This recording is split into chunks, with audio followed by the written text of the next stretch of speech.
All right, so the most important thing that's happening in a couple days in the world of sports, opening day in baseball. Woo, woo. We like opening day around here, don't we? Don't we? Yes, we do. There's no secret. Baseball is one of my favorite sports. I don't cover it a lot because it's a long season and I have to work. But, last year, Yankees and Dodgers went to the World Series, gave the world everything they wanted. No, they didn't, because we all wanted a Game 7 blowout home run. The best game was Game 1. Freddie Freeman, walk-off home run with an injury a la Kirk Gibson style. All that was missing was the fist bump, the pump,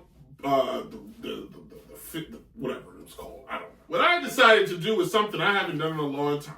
And it's the foundation of what Downright Sports was built on. This was a show built on opinions. This was a show built on facts. This was a show built on top 10 lists. That's right, kids. For the first time in like 3 years, a Downright Sports top 10 list. Let me let you in on something, okay? The original format of Downright Sports, all it used to be was top 10 shows. Fun fact, this would be like a 10-minute show. Couldn't tell you how the heck I made this show into an hour, but I did it, and I can, because we're going to do it again. We're going to do it again. Nobody knows that TikTok when I do it. It's the guy, he's like, we're going to do it again. He like sings it. No, it's just me. Okay, whatever. So let's do it. The Downright Sports top 10 Major League players right now. Starting with number 10 from the Cleveland Indians, Emmanuel, I said his name right earlier, not Chase, Cleese. All right, one of the best closers in all of baseball. Shut down, lights out closer. When he gets in the game, you know what it means, except when he played the Yankees. But regardless, shut down, lock him down. He's number 10 because you kind of need a closer if you're going to win a game. At number 8, one of the best pitchers last year. We'll see if he can do it again this year. Again, butchering names here. Tarek Skubal. Try it again. Tarek Skubal, pitcher for the Detroit Pistons, Cy Young Award. Detroit Lions, Tigers. I named every team in Detroit but the team he played for, the Detroit Tigers. Last year winning the Cy Young Award, having a fantastic year, coming off of a season of which the Tigers made the playoffs unsuspectingly. Nobody was looking for that. Skubal 18-4 with an ERA at 2.39. He had number 7. Somebody had just threw out. I saw his numbers, and I'm gonna think he's gonna have a big year. We share a name, Brent Rurik for the Oakland, used to be the Oakland A's. I don't know where they're the A's. They're the Athletics. They're the Nomad Athletics. That's what we're gonna call them all year. But the guy last year put up numbers, big numbers, huge numbers you never seen before. The biggest. No, I'm joking. But in all seriousness, 39 home runs. He batted in 112 RBIs. He had a fantastic year with a batting average of 293. Low key had one of the best years in baseball. And if you don't have Juan Soto and Aaron Judge and Bobby Witt Jr. in the American League, this guy might have won the dang blasted MVP award. Which brings me to another guy that had a pretty good year last year. At number 6,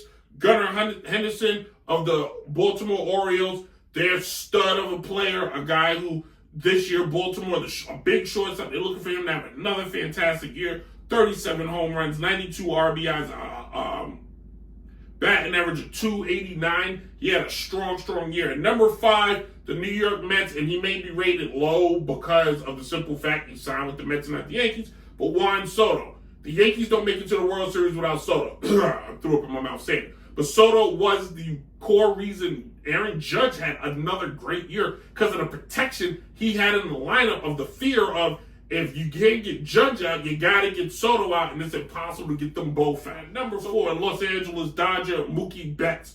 Mookie Betts is you know, if he doesn't play on the team, if Mookie Betts stays on the Red Sox, he's in conversation one of the best in the league, face of the league. But he's on the team with Shohei, he's on the team with Freddie Freeman, he's on the team, heck, Clayton Kershaw. There are 4 solid Hall of Famers on that team, and he, without a doubt, is one of the better players. He was in the conversation of MVP before Shohei went all Shohei. So Mookie Betts is always, you can always pencil him in as an MVP candidate. He's still to this day one of the best players in the game, and still to this day a damn good fielder. At number 3, one of my favorite players, this is how I found out about him. I played MLB The Show like 2-3 years ago, and I traded for him because he went on the cheap. And I was like, dang, if this guy is, either I'm good at this game or this guy is really good. He has power, he can run, and he can field. And that is the Kansas City Royals' Bobby Witten Jr. Not for Aaron Judge. Witten is probably your MVP. And some people try to make the argument that he was the MVP. But Witten is one of the faces of the game. We need more Witten on TV, and I hope it happens. At number 2, Aaron Judge. I'm not even going to argue that. This is Aaron freaking Judge, okay? Let me give you his resume from last year. 58 home runs, batting average 322, try 140 RBIs. He had better numbers than the year he hit 60, okay, boys and girls? That's Aaron Judge, who I'm going to get to see on Thursday. And then finally at number 1, who else? Shohei Ohtani. Without a doubt, the Dodgers don't do anything unless this guy tells them to. He can hit. He's going to pitch this year. He doesn't play the field. Why should he? Because without a doubt, he's one of the best players. He's the best hitter right now in the game.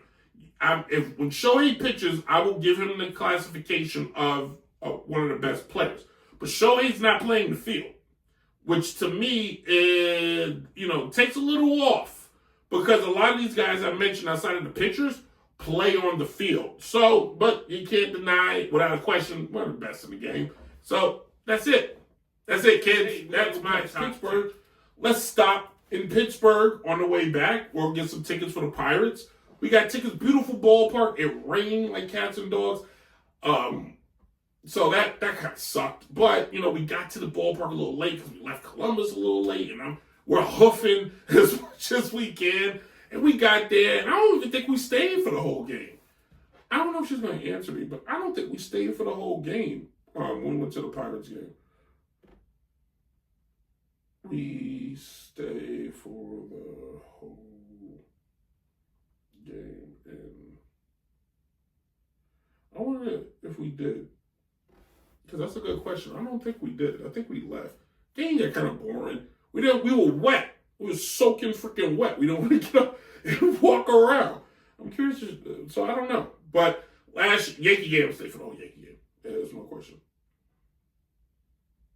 She thinks we stayed for the whole game. I don't think we stayed for the whole. Maybe we did. I think we did. Yeah. I think so. No, we left at the top of the 8th because, we left at the top of the 8th because it was a blowout. Something like that. And then we stayed at this terrible hotel. I don't know what hotel it was. If I remembered the name, I would probably tell all of you right now. But it was a terrible hotel. I had a horrible time in Pittsburgh. We couldn't find a way to eat. The way the city travels is like one big one-way roundabout, one-way street. I don't know if I'm going back to Pittsburgh. I don't know.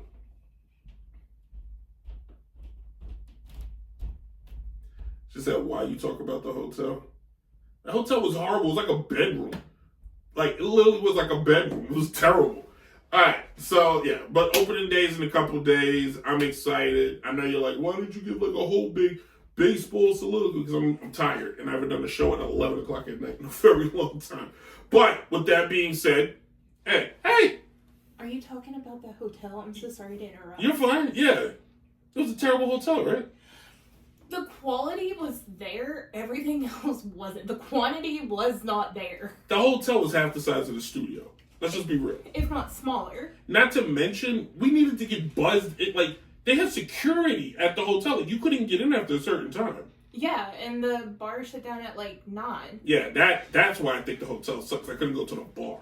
Yeah. I'm pretty sure that's what it was. I also don't want to get too personal because I know you're live, but like the bathroom situation. All Like, there right, was so no I will. privacy. I'll do it. So where the bed was, which I don't think the bed was on the floor. It wasn't on the floor, but it was only 6 inches off the floor. Yeah, and like the bathroom door was literally the bed. Yeah, they had a closeted door. Yeah. Like a pocket door.